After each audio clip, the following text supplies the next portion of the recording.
Estamos expuestos a compuestos químicos derivados del petróleo y pueden ser muy variados, desde detergentes, cosméticos, fármacos, textiles, pero fundamentalmente derivados del petróleo son todos los plásticos.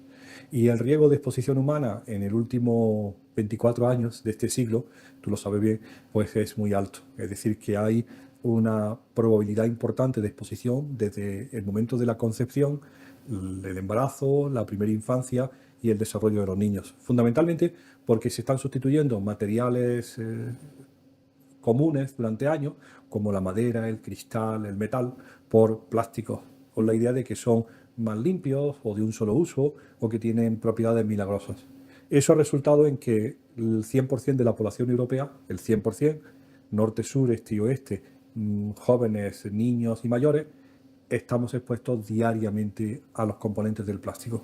Nosotros que estamos en la parte médica lo podemos medir en la orina como metabolitos o productos de descomposición de ese plástico, en la placenta, en la leche materna o incluso en los tejidos. Cuando hablamos de plástico, la gente inmediatamente piensa en los microplásticos y los nanoplásticos. Ahora están de moda los pellets. Siempre lo hemos llamado la granza, pero era la granza de polietileno. Esas bolitas que sirven para hacer los artículos de polietileno.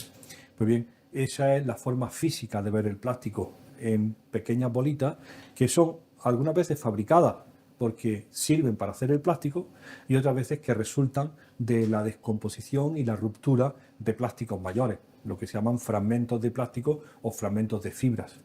El caso es que todo el mundo piensa que el plástico son estos instrumentos, estos potes que vemos aquí, o los fragmentos o el plástico que se utilizó para hacerlos. Por ejemplo, aquí te puedo enseñar, esto es cómo presenta el productor una botella de 1,5 litros. Esta es la botella de 1,5 litros, ves que tiene el tampón estándar, pero el resto está para ser calentado y adaptado a un molde para que se convierta en Pepsi-Cola o en Coca-Cola, pero el origen es el mismo, es polietileno. Una vez soplada esta botella, pues se convierte en la botella completa. Bien, esto es la maravilla del plástico, de que tiene esta versatilidad y sirve para hacer Coca-Cola o Pepsi-Cola. El problema es que este plástico está en contacto con el alimento. Este plástico tiene en muchas ocasiones un mal destino porque no se recicla bien o no somos educados a la hora de enviarlo a reciclar y al final acaban contaminando el medio ambiente y pasando a las personas. ¿Qué pasa de este plástico a las personas? ¿Cómo nos exponemos? Pues no solamente el fragmento del plástico, sino algunos de los componentes que forman parte de ese polímero que llamamos plástico. Es decir, esto es un polímero que tiene el nombre de plástico, que es una molécula compleja que tiene muchos aditivos. Aditivos para darle color, para aumentar su resistencia, para que aguante en lugar de esta que es de agua, el anhídrido carbónico, para que no se descomponga con la luz solar y no se eche a perder el alimento. Todos esos aditivos pueden pasar al interior del líquido que contiene, o incluso, este que es uno de los más famosos, el recubrimiento interior plástico de las latas de conserva. Esto iba a ser prohibido el 31 de diciembre del año 23, pero la Unión Europea ha decidido pensárselo y darse algunos días de margen. Esto es una resina epoxi que contiene un compuesto que se llama bisfenol A, que es tóxico, y desde el año 95, que publicamos nuestra primera publicación en el tema, estamos pidiendo a la Unión Europea que lo retire del mercado. Ya lo retiró de los envases para alimentos para niños, pero no lo ha retirado de los envases para alimentos de mayores. Y tú lo sabes muy bien, hay mayores que tienen niños dentro, se llaman las mujeres embarazadas, y esto no debería estar en el mercado. Pero a pesar de la insistencia y a pesar de que hemos publicado y dicho que esto se transmite, esta mira que es transparente, esta es blanca, esta es transparente y aparentemente no tiene envoltorio, pero si ve aquí, se ve claramente donde las dos capas se superponen, aparece una línea blanca. Pues a pesar de que esto no es bueno para la salud, sigue en el mercado por la presión industrial probablemente. El caso es que todo esto aparece en la orina de los niños, de los adultos, de los jóvenes, diariamente. Y esa exposición probablemente no es conveniente. O sea, cuando orinamos en nuestra propia orina hay microplásticos. No, estos no son microplásticos. El riñón no permite que salgan los microplásticos. Los microplásticos están en las heces porque entran por vía digestiva y salen, como dijo el otro día el político, lo que entra por la boca sale por detrás. Cuando trataba de explicar qué pasaba con el plástico de las playas y el pellet, en realidad lo que hay en la orina son los componentes químicos de ese microplástico. El microplástico es una forma física, pero está hecho por muchos, múltiples componentes químicos. Lo que sí hay en la sangre de todos los españoles y de todos los europeos, y en la orina de todos los españoles y todos los europeos, son los componentes químicos que permiten hacer esta botella. Esta botella es de polietileno, tereftalato. Pues entonces el polietileno, el ácido tereftálico y los aditivos que lleva la botella sí que están en el plástico, en la orina. Hay eftalatos, hay compuestos que vienen del plástico. Ni que decirte tiene que, por ejemplo, esto que son etiquetas de textiles, todo como vestidos de plástico. Esta bata aparentemente estándar es de poliéster, es lo mismo que esta botella de polietileno tereftalato. Si es PET y es laminar, se llama PET. Si está en forma de fibra, se llama poliéster. Es el mismo plástico. Y estas etiquetas que tengo aquí, por ejemplo, son de ropa, de la que vamos vestidos, que son generalmente poliéster, poliamida, nylon, viscosa, rayón, algunos semisintéticos, que contribuyen también a la exposición humana. Fundamentalmente dirá, ¿y cómo contribuye esto a la exposición? Es decir, ¿hay un problema cuando me pongo los calcetines de plástico? Pues esto es plástico. Bueno, probablemente poco, porque la absorción en la piel será muy baja, pero esto va a la lavadora. Y la lavadora va gastando la ropa. Tú habrás visto que a fuerza de lavar tus toallas, las toallas van perdiendo peso y van perdiendo textura. Se van descomponiendo en microplásticos. En el caso de la ropa lo llamamos microfibras. Esas microfibras son abundantísimas en el agua de las ciudades, van al río, van al mar y contaminan, junto con las botellas que se rompen, el fondo marino con microplásticos en forma de microfibras. Tú puedes tener en tu intestino fibras, microfibras que vienen del plástico, pero también vas a tener los componentes químicos que tiene este textil. Para que este textil sea ponible, acuérdate que deriva del petróleo, te lo voy a decir más claro, esto es petróleo, pues necesita primero que se haga la fibra, después que se haga el trenzado, el tejido, y después un tinte negro, un suavizante, ¿de acuerdo? Que puede ser un eftalato, necesita que no arda, porque si es del petróleo, dices tú, será muy inflamable, pues seguro que lleva un agente polibromado, que evita que esto arda con una cerilla. Esos compuestos aditivos del plástico o del textil están en la sangre de todos los españoles, en la leche de todas las madres lactantes, en la placenta de todas las mujeres que dan a luz en los hospitales de España y, por supuesto, en la orina de todos los niños. Estábamos mencionando los pellets y ahora con el tema de Galicia que llegaron a las playas, los pellets, habían muchas opiniones diferentes. Unos decían que eran tóxicos, otros decían que no. ¿Qué podemos saber? A ver, está clarísimo que esos son compuestos extraños. Son derivados del petróleo, son otra marea negra, ¿de acuerdo? Fue muy llamativa la marea negra de hace unos años, ¿te acuerdas? Cuando se derramó el petróleo del Prestige, porque era petróleo y era negro. Ahora es petróleo pero es blanco, ¿de acuerdo? Te lo explico mejor. Eso no debería de estar ahí. Eso nunca debería de haber llegado. No me pidas que yo te demuestre que es tóxico. Demuéstrame tú a mí que no va a ser malo. El que provoca el accidente, el que provoca el daño, es el que tiene que demostrar que va a ser inocuo. No yo, que eso va a ser malo. Eso nunca debería de haber llegado ahí, pero está dentro de las reglas del comercio internacional. ¿Cuántos de miles de contenedores cargados de plástico están atravesando desde la China hasta Europa para vendernos pues todo esto? La mayor parte de estas cosas están hechas en países terceros y vienen aquí en forma de objetos de consumo. Y nosotros hemos cambiado nuestra forma de vestir, nuestra forma de consumir y no hemos lanzado esto de forma inocente. Yo voy a decir, estúpida. Bueno, te voy a contar, por ejemplo, un asunto. Se perdieron, según dicen, 7 contenedores, ¿no? Uno iban cargados de tomate frito, no sabemos dónde está el tomate frito. Otro iban cargados de máquinas y uno iba cargado de 26.000 kilos de polietileno, que es la granza que ha llegado a las playas. En Granada, en el metro, se han instalado 57.000 metros cuadrados de polietileno en forma de césped artificial, porque a algún político le ha parecido que el verde es bonito. En lugar de poner plantas, que tienen que regarla y cuidarla, dicen, vamos a poner todo esto de polietileno. De 1000 metros cuadrados a 2,5 kilos por metro cuadrado son cerca de 130.000 kilos de polietileno. Es decir, 4 veces más de lo que cayó del barco el otro día. Nadie dice nada. Apenas unas voces discuten y preguntan que a ver si en la ampliación del metro no se sigue poniendo plástico en las calles, que no tiene el más mínimo sentido, solamente que a algún político inculto le parece que el verde es más bonito que el cemento. ¿De acuerdo? Es decir, son formas, decisiones torpes e inadecuadas que no deberían de haberse tomado nunca, porque no sabemos cómo va a influir ese plástico en el medio ambiente, cuánto se va a degradar, qué está haciendo negativamente, ni quién va a gestionar ese residuo. Confiamos en que después de los 8 o 10 años que tiene de vida media ese plástico, venga una compañía especializada, levante un césped artificial estúpido y los gestione ese residuo de forma adecuada. La experiencia nos dice que la gestión va a ser pésima, porque la gestión de los residuos plásticos en España es muy mala, muy mala, muy mala. Algunos se reciclan y están contentos, como el PET, pero no se recicla el poliestireno. Tiene una pésima reciclado en España el polipropileno o el tetrabric o el interior de polietileno que hay en un tetrapack o tetrabric. Es decir, tenemos muchísimos asuntos pendientes y no están resueltos. Claro, porque nosotros nos pensamos que el contenedor amarillo también recicla plásticos, pero estamos equivocados. No.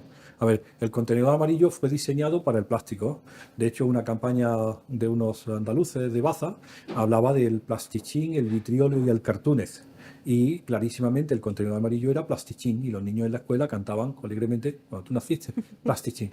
Y de pronto, en el año 2010, tú la conocerás porque conoces Cataluña, aparece una campaña catalana del envase. ¿Dónde vas con el envase? Al amarillo, ¿no? El envase al envase. Y se empieza a redefinir el uso del contenedor amarillo. Y se habla de que es el contenedor de los envases, donde va la botella de PET, la lata de aluminio y el tetrabric, que está por allí, ¿no? Son envases. ¿Y dónde va la barqueta de poliestireno? ¿O dónde va el bote o la lata? Al gris. Van al contenedor general.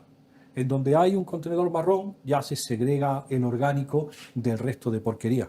Pero en muchas ciudades, como en Granada, que el contenedor marrón por el momento es solo anecdótico, durante años el plástico ha ido al gris, condenando a que después en el sitio de recogida de la basura, en la central de tratamiento de residuos, de forma mecánica o manual, alguien tenga que ir cazando tu plástico entre la basura para ver qué puede hacer con él. Y te voy a decir una cosa, el plástico sucio es de muy difícil reciclado. Te lo digo otra vez. El plástico, cuanto más ha pasado por el medio ambiente, más compuestos ha adquirido y atrapado y su reciclado se hace cada vez más difícil.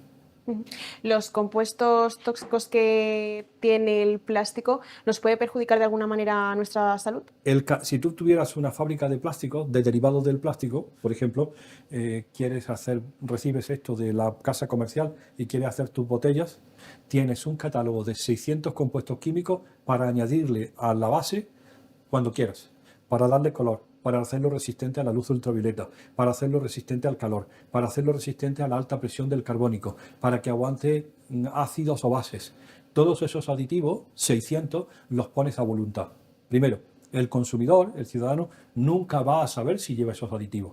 Nadie los obliga a declarar. Como mucho, se obliga a declarar cuál es el plástico mayoritario. Y entonces identificas el 1 el PET, el 2 el polietileno de alta y de baja densidad, el 3 el PVC, el 5 el polipropileno, el 6 el poliestireno y el 7 un cajón desastre que se llama otros y que entre ellos lleva el policarbonato. Esto con un teórico destino del reciclado. Pero fíjate, el 1 es fácil de reciclar, el PET. El 2, el polietileno de alta densidad y de baja densidad, también. El 3, que es el famoso PVC, irreciclable. A ver. ¿De qué crees que es esto? De plástico. PVC. Lo mismo que la tubería. Esto tiene hasta un 30% de talatos para que sea flexible. Y voy a enseñar otra cosa. ¿Y esto? Mis maravillosos guantes de vinilo que te acabas de comprar para la cocina. Me acabo de comprar para la cocina. PVC. Irreciclable. absolutamente irreciclables. Es decir, que muchísimos de los plásticos nunca se van a reciclar. El poliestireno que te contaba antes, ¿te suena? ¿Más claro? ¿Se pone? 0,6 PS. Poliestireno. El famoso corcho blanco. Irreciclable. Es decir, ahora me dice que nadie va a ocuparse de eso. El proceso de reciclado es carísimo.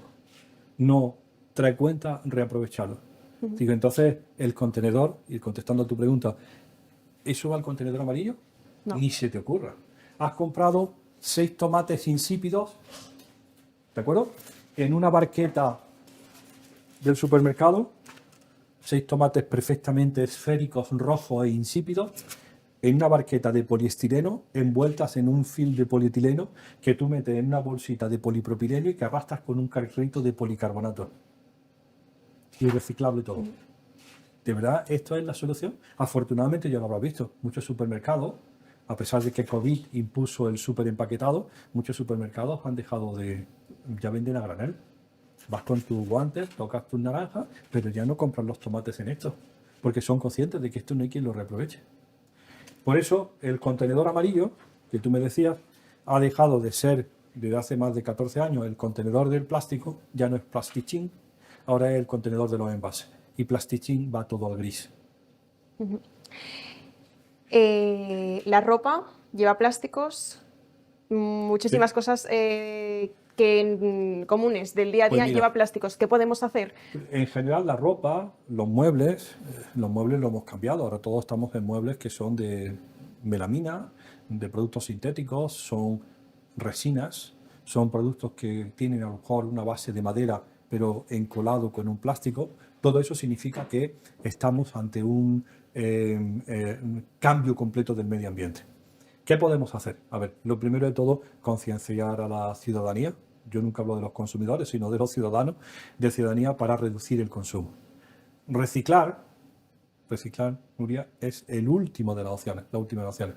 La clave para una sociedad inteligente es reducir el consumo. Reutilizar tus materiales, reutilizar la bolsa con la que vas a comprar. Contábamos el otro día que una de las cosas más bonitas y más antiguas era la talega del pan, la bolsa del pan. En muchas casas esa bolsa ha estado colgada en la parte de atrás de la puerta de la cocina y ahí se echaba el pan del día y quedaba el pan duro del día anterior. Y muchas veces esa talega o esa bolsa era de tela y tenía las letras que le había bordado la madre o la abuela. Y era infinita, podía haber durado 3 generaciones. Era un ejemplo de economía y de reutilización de un material que era probablemente noble e inerte. En cambio ahora, cada vez que vas al supermercado te dan en tu bolsita de polietileno, de polipropileno o de polietileno de baja densidad la barra de pan envuelta y después no sabes qué hacer con ese plástico. La clave para nosotros es reducir la compra a granel, es rechazar lo empaquetado, lo ultraprocesado, comprar fresco y llevar tu propio contenedor, tu propia bolsa. Si todos lo imponemos, al final el fabricante, el vendedor, que lo que quiere es vender, se va a adaptar a las exigencias del comprador. Nosotros no queremos. A veces digo yo, ¿qué hace falta? El otro día compré, yo soy un adorador del chocolate, lo siento, estoy enganchado al chocolate. No fumo, pero tengo chocolate. Y compro una maravillosa tableta de chocolate de muy buen precio, chocolate con naranja. Y digo, qué bien, qué tamaño. Y llega, ¿cuál es mi sorpresa? Que abro la tableta, como nosotros decíamos antes, 1 libra de chocolate, porque antes pesaba 1 libra, abro la media libra de chocolate y está dividida en chocolatinas pequeñitas, cada una envuelta. El 20% de lo que había comprado era envoltorio de plástico. Digo, ¿qué necesidad hay de que cada onza, ¿te acuerdas lo que es la onza? Sí. Cada onza vaya envuelta en un envoltorio individual y ni siquiera está advertido. Porque si no, no lo habría comprado. Digo, ¿qué necesidad hay de contribuir aún más a la generación del plástico? Está en nuestra mano no volver a comprar ese chocolate. Es decir, no, dame una tableta simple. La idea es que tenemos que reducir el consumo y reducir el consumo de plástico. Lo segundo es reutilizar lo que sea reutilizable. No reutilizar una botella de plástico en el frigorífico con agua, porque eso es indigno, ¿no? Si quieres utilizar una botella de agua en tu frigorífico, úsala de cristal, que es completamente inerte y no pasa nada. Pero reutilizar aquello que es reutilizable. Si te venden la cerveza en botellas de cristal ¿Qué pasa a hacer lo que se hizo toda la vida y ahora me cuentan que se hace en Austria, que es devolver los cascos y llevarte lo mismo lleno? ¿Dónde está el impedimento para eso? Es que la logística, se inventa hasta palabras que no entiendes, ¿no? Cuando de toda la vida de Dios te has ahorrado la botella del metal rellenando la botella de cristal. Es decir, reducir, reutilizar y una cosa muy importante, que tienes que oírlo. ¿Te lo digo? Reparar. Reparar. Tú sabes que la Unión Europea, no sabemos ahora, con las nuevas tendencias y con los agricultores en la calle, había prometido que no podía entrar en Europa ni un solo aparato que no tuviera tornillos para desarmarlo. Así es, porque el gran programa era la reparación de la electrónica y de los pequeños electrodomésticos, que tu batidora, cuando ha hecho 70 gazpachos y ha perdido una pieza, alguien la pudiera cambiar para no tirar el aparato completo, por lo que significa de gasto y de impacto ambiental de esa masa de plástico que nadie. La idea era la reparación, la reducción, la reutilización, la reparación. Y cuando ya no le queda más vida, pues sí el reciclado. Pero no es el reciclado el que manda en nuestras vidas, es la disminución del uso, la reutilización cuando sea posible, la reparación y el reciclado en el último lugar. Hay muchos plásticos que simulan el cristal, pero que realmente no es cristal. ¿Cómo podemos identificar En general, si los plásticos están en el mercado y están preparados para ser reciclados, llevan impreso siempre el triángulo de reciclado. Creo que absolutamente todo lo que hay aquí tiene el triángulo de reciclado, que nunca aparecerá en el cristal. Se da por hecho que esto es reciclable. Estas son las botellas que tenemos en este laboratorio y en cambio sí aparece aquí en el tapón, que es de polipropileno y es reciclable, pero el cristal no lleva ningún tipo de marca. Todos entendemos que esto es reutilizable, por eso los tenemos en el laboratorio, es completamente inerte y además es reciclable con el vidrio. En cambio, lo que está en el mercado y que son para uso alimentario, por ejemplo, siempre y lo identificamos por ese triángulo que indica el material mayoritario del que está hecho, ¿no? Para que el fabricante indique de qué está hecho y cuál es su proceso de reciclado. Esta información no es para el consumidor, que lo sepas. Esta información es para la planta de reciclado, que sepa en qué cajón tiene que poner cada plástico. ¿Y dónde va todo ese plástico que no podemos reciclar aquí en Granada? Pues en Granada el sistema está centralizado para toda la provincia, en Alendín, en la planta de residuos, y se hace una clasificación de la basura, pues dependiendo de lo que el ciudadano ha hecho, ¿no? Ha separado el vidrio en el contenedor verde, el papel y cartón en el azul y los envases en el contenedor amarillo.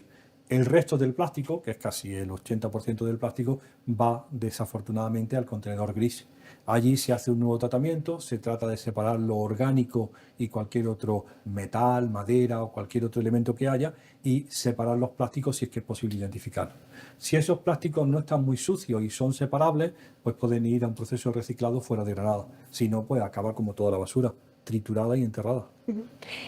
Ahora se va a prohibir la purpurina, que también son microplásticos. Mira, cuando la gente dice que qué son los microplásticos, porque ya con la granza ya sabemos cómo son los plásticos grandes, pues eso tiene 5 milímetros, cuando tengo que comentarle a la gente joven qué son los microplásticos, lo más importante es hablar de purpurina, una palabra muy antigua, ahora llamamos glittermanía. Glitter, ¿no? Ahora es glittermanía. Si vas al salón de belleza o a la peluquería para una boda, pues te preparan la cara con glitter, con purpurina en castellano. Esa purpurina son microplásticos de diseño. Pueden ser nylon, es decir, poliamida o polietilén-tereftalato, cortados en tamaño milimétrico y teñidos de color. Y eso ha sido utilizado durante años. El uso de la purpurina, junto con otros microplásticos en los cosméticos, está siendo prohibido y la Unión Europea ha decidido que para finales del... Bueno, lo prohibió en noviembre del año 23 y dan un plazo de varios años para eliminar los microplásticos de diseño, que son los microplásticos que se añaden en la composición de los cosméticos para que las cremas sean abrasivas o en las pastas de dientes para que sean abrasivos también y sustituían a mineral o a vegetales, ¿no? A granos. Lo tienen que prohibir ahí, lo van a prohibir también en la purpurina y fundamentalmente, Nuria, fundamentalmente lo van a prohibir en el uso de neumáticos usados triturados como fundamento, como base de campos de fútbol y campos de deporte. Eso es una enorme barbaridad que no sabemos cómo, en manos de quién y en mente de quién cupo esa idea de hacer que el neumático triturado, que es un componente altamente tóxico, que tiene más de 600 elementos, que es lisiviable en el agua y evaporable con el calor, esté tapizando los campos de fútbol de medio mundo. Los estudios ya se han hecho y el problema no solamente es de los microplásticos, esos pequeños fragmentos de neumático triturado que acaban yéndose por el desagüe y contaminando el medio ambiente, sino los compuestos químicos que evaporan cuando se calienta. Imagínate un campo de césped artificial que tenga en la base toneladas de neumáticos triturados que se calientan en Granada pues a 45 grados en el mes de agosto. Pues eso ya está en la lista de prohibiciones, pero seguramente tardarán años, decenas de años en que se retiren. Claro, y en el caso de los cosméticos, porque es algo que utilizamos diariamente muchas mujeres, ¿cómo eso nos puede afectar también? Pues tendría que venir, en principio, como una decisión de los propios fabricantes. Los fabricantes muchas veces van por delante de la administración y aquellas marcas de cosméticos más amigables y respetuosas, pues ponen en el mercado compuestos o cosméticos sin parabenos, sin benzofenonas, sin salicilatos, sin filtros ultravioleta o sin microplásticos. Como una persona se volvería loca y tratando de identificar entre los 38 componentes cuáles son los que no le conviene, pues lo normal es, o lo mejor sería adherirse a algún fabricante de confianza que tenga la misma sensibilidad que tú tienes, ¿no? Con esos problemas, ¿no? Me llama muchísimo la atención la gente joven, las chicas jóvenes con el móvil escaneando códigos de barras en el supermercado intentando ver los componentes y que se encienda alguna luz roja. Eso no le corresponde al ciudadano, eso le corresponde al Estado, ¿de acuerdo? El dar esa ventaja a la gente ilustre o a la gente ilustrada no es serio. Eso, si es malo, debería estar prohibido para todos. El caso es que, mientras tanto, mientras que se separan esos microplásticos y se son conscientes, pues habrá que buscar compañías que apuestan por la no presencia del microplástico en la composición del cosmético. Algo que también hay que recalcar es el compuesto, el petróleo en los plásticos, ¿no? A ver, todo lo que hay en esta mesa, absolutamente todo, es derivado del petróleo. No hay aquí ni un solo plástico, bioplástico, que haya salido del alcohol o de la caña de azúcar o del palmito. Todo lo que hay aquí es, como el 95% de los plásticos derivados del petróleo. La síntesis se hace a partir de las últimas fases de desarrollo, por ejemplo el polietileno, y de ahí salen los textiles, los fertilizantes, los pesticidas, los productos industriales, los plásticos, todo lo que nos rodea en el mundo actual. Todo esto es industria derivada del textil. Tengo que decirte que ya está casi en un 15% del petróleo que se produce en el mundo va a química de síntesis y un 5% a plásticos, donde hay un enorme incremento en el precio. Yo siempre lo digo, ¿no? Unas gafas de policarbonato, es decir, los cristales bifocales te pueden costar 400 euros, son unas gafas perfectas y son derivadas del petróleo. Y en cambio está el combustible de los vehículos que vale a 80, 85 dólares el barril de Brent, como dice. Si yo tuviera o fuera el dueño de un pozo de petróleo, preferiría hacer gafas a 500 euros que quemarlo en forma de combustible en un automóvil, ¿de acuerdo? Está claro que vamos a tener plástico, como yo digo a la gente, nos vamos a hartar. Las previsiones en Europa son de la sustitución de todo por materiales derivados del plástico o materiales plásticos derivados del petróleo. Y eso es inadmisible. Eso es una venta a economías externas que para los países que no producimos petróleo es inadmisible y que además tiene unas consecuencias en salud y medio ambiente no deseables. También se han cambiado cosas a peor porque nos pensábamos que lo que teníamos perjudicaba, ¿no? a nosotros también la salud. Eso lo hemos visto, ¿no? El otro día estaba en un instituto dando unas clases y el instituto había sufrido una reforma y había un aula de salón de actos que no había sido reformado. Entonces me advierten antes de entrar, todavía no hemos reformado. El suelo era de terrazo, las paredes eran de cemento, los muebles eran antiguos de madera y la pared hasta la mitad era de azulejos alicatados. Era todo antiguo. Y dije, todo lo que tenéis aquí es local. Estos azulejos, estos suelos y estos muebles no tienen más de 50 o 100 kilómetros de distancia donde se fabricaron. Todo se hizo local, con elementos locales. Todo es, una vez que acabe su vida útil, Nuria, asimilable, porque viene del terreno. Ese suelo de terrazo se va a descomponer como se descompone una roca. Tardará años, pero son piedras del terreno. Y la madera se va a echar a perder como se apolilla cualquier madera. Y el azulejo pues va a ser cascajo hasta que lo asuma el medio ambiente. Cuando se cambie ese suelo de terrazo por un suelo de PVC, unos muebles de melamina, unas cortinas de poliéster y un techo de resina epoxi, ese suelo y ese material nunca va a ser asimilable por el medio ambiente, porque todos son elementos foráneos que vienen del petróleo y que ingresaron en un momento pensando que era mucho mejor, era más bonito. Hemos hecho un estudio con la Diputación de Granada, en las escuelas metropolitanas, a raíz de los sistemas de aireación de las aulas, sobre todo en preescolar y en guarderías. Y la ingeniera que ha estado trabajando conmigo clasifica las guarderías en las nuevas y las antiguas. Las antiguas, completamente inertes, de materiales de toda la vida. Las nuevas, de materiales derivados del petróleo. El cambio es que es más bonito. Es que los suelos son de colores y los niños están más contentos viendo verde, rojo y azul y amarillo. Tío, pero ¿no te das cuenta que están metiendo toda una serie de elementos extraños, que no tenemos seguridad de su inocuidad y que eso no debería de estar ocurriendo? Cuando sabes que durante los últimos 100, 200, 300, 500 años has construido con materiales que eran inertes y que no aportaban nada en negativo a la salud de esas personas que habitaban dentro de esa casa, ¿no? Pues como tú decías muy bien, de forma estúpida cambiamos y decidimos que es más moderno o que es más bonito o que estéticamente, como el césped del metro de Granada. También, como decíamos, es un cambio del medio ambiente, porque, o sea, lo que cambiamos es el medio. Absolutamente. Entonces, también nos puede perjudicar en las conductas. Claro, cuando cambiamos el medio, significa que la persona, el ser nuevo, se está exponiendo a sustancias o elementos que antes no existían.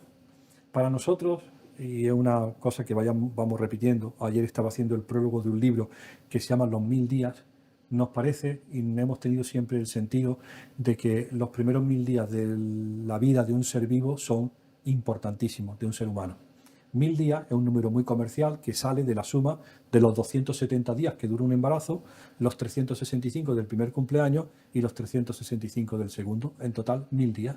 Y dicen los científicos y la gente que está en gestión ambiental que esos primeros 1000 días de la vida de un ser humano, desde la concepción hasta el segundo cumpleaños, son críticos, donde se tiene que cuidar la alimentación, los impulsos y los estímulos positivos, el cuidado de la madre y la disminución de las exposiciones ambientales, la contaminación ambiental.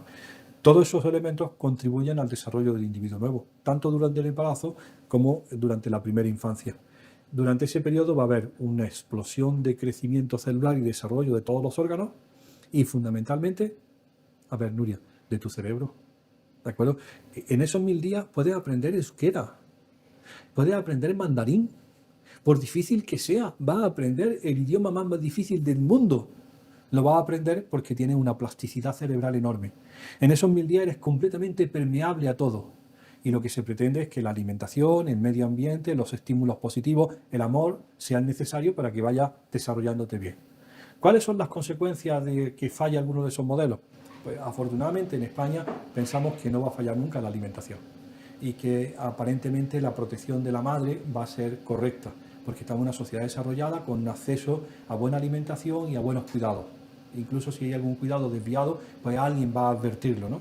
Pero ¿qué pasa con la exposición a todos estos contaminantes ambientales de los que estamos hablando?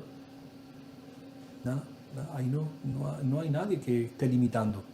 Cuando se da alguna advertencia, nos dicen que somos alarmistas. Bien, pues la clave está en que, por supuesto, que esas exposiciones afectan a esos primeros 1000 días y no es que tengas 6 dedos. No son fallos de ese tipo, son probablemente fallos en tu desarrollo y en tu comportamiento, en tu desarrollo neuroconductual y en tu comportamiento. De hecho, en todos los estudios que hacemos para el seguimiento de cohortes de niños, lo que primero y más nos interesa es el desarrollo neuroconductual y el comportamiento de los niños, porque ahí es donde más déficit puede haber. Problemas de déficit de atención, de hiperactividad, de todo el espectro autista, de problemas de comportamiento o de relación. Todo eso es lo que vemos relacionado con las exposiciones. Ahora que nuestros grupos de niños, acuérdate que lo empezamos a reclutar en el año 2000, 3.600 niños de Asturias, Guipúzcoa, Ribera del Ebro, Menorca, Valencia y Granada, seguidos durante 24 años, nos han dado mucha información. A la hora de la pubertad nos dieron una información valiosísima. Lo que hemos visto a la hora de la pubertad es que muchas de estas exposiciones, ¿estás preparada?, adelantan la pubertad en las niñas. Y aparece en pubertad o desarrollo de algunos de los signos de la pubertad con 8 o 9 años. Y eso no es conveniente, ni psicológica ni orgánicamente. Y también hemos visto que otras exposiciones retrasan la pubertad en los niños, con el tamaño testicular y el comportamiento. Y eso ya se retrasa a lo mejor 13, 14 años. Estamos viendo que hay efecto ambiental en el comportamiento, en el desarrollo puberal, y no te digo ya en la gran enfermedad del siglo XXI, en la obesidad. ¿Qué quieres que te hable de obesidad? Porque dice, la obesidad no va a ser la falta de ejercicio, de que la niña y el niño están todo el día en el ordenador, tiempo que tenían que estar en la calle jugando o con actividad física. Mira, te voy a enseñar una cosa. El recubrimiento interior de esta sartén antiadherente o de este cartón inocente de la comida rápida, esto es el fast food, el takeaway, ¿de acuerdo? Sí. Esto es el rey del COVID, ¿de acuerdo? Tú que conoces bien Barcelona, durante COVID eran hordas de motoristas repartiendo comida por la ciudad, ¿no? Porque ya puedes comer. El material que tiene este cartón, dice, ah, mira qué bien, no es plástico, es cartón alimentario. ¿Cómo es posible que no se manche con la grasa? Porque el material que tiene es una sustancia perfluorada. Lo mismo que se utilizaba para hacer el material de cocina antiadherente. Estos se llaman perfluorados, PFAS o PFOA. Están en la sangre de todos los españoles y las españolas. Todos, rurales y urbanos, grandes y chicos. Y no se elimina. Es de muy difícil metabolismo y se queda dentro del organismo. Más viejo, más tienes. ¿Sabes cómo puede uno quitárselo de encima? ¿Cómo? Pariendo pronto, pariendo mucho y dando mucho el pecho. Las mujeres tienen la posibilidad de quitarse los perfluorados de en medio mediante el embarazo y la lactancia. Dice, no me digas, tío, esto es una pesadilla. Son disruptores endocrinos, es decir, como nosotros estudiamos, afectan a las hormonas y al metabolismo. ¿Sabes cómo lo llamamos esos compuestos perfluorados? Obesógenos. Favorecen la obesidad. Tío, no me puedes meter en esto. No puedes decir que el envoltorio de la comida rápida o las sartenes antiadherentes, que tengo una sartén en mi piso de estudiante que he heredado y que ya de tanto hacer tortillas francesas se ve el metal, que ese material plástico está en mi sangre. Sí, está en tu sangre. Y que no lo puedo eliminar. No, no lo puedo eliminar. Es para siempre. Y que además es obesogénico. Esto es una pesadilla. La Unión Europea ha dictado que estos perfluorados, los PFOS y PFAS y PFOA, son el enemigo público número 1 del siglo XXI, que hay que quitarlos de en medio. Están legislando para prohibirlos. Ya habrán prohibido 17 y tienen 2.300. ¿Quién fue el maldito ingeniero que se le ocurrió que esto era la mejor solución para la sartén de mi casa? ¿Sabes cuál es lo peor de todo esto? Que ya sabemos que es malo, que hay que retirarlo y que hay una absoluta impunidad por parte de todos los que lo pusieron en el mercado. Dicen, es que no sabíamos. Si no sabes, te abstienes. ¿De acuerdo? No soy yo el que tiene que demostrar que esto es malo para tu salud, sino el que lo inventó tenía que haber demostrado que iba a ser inocuo.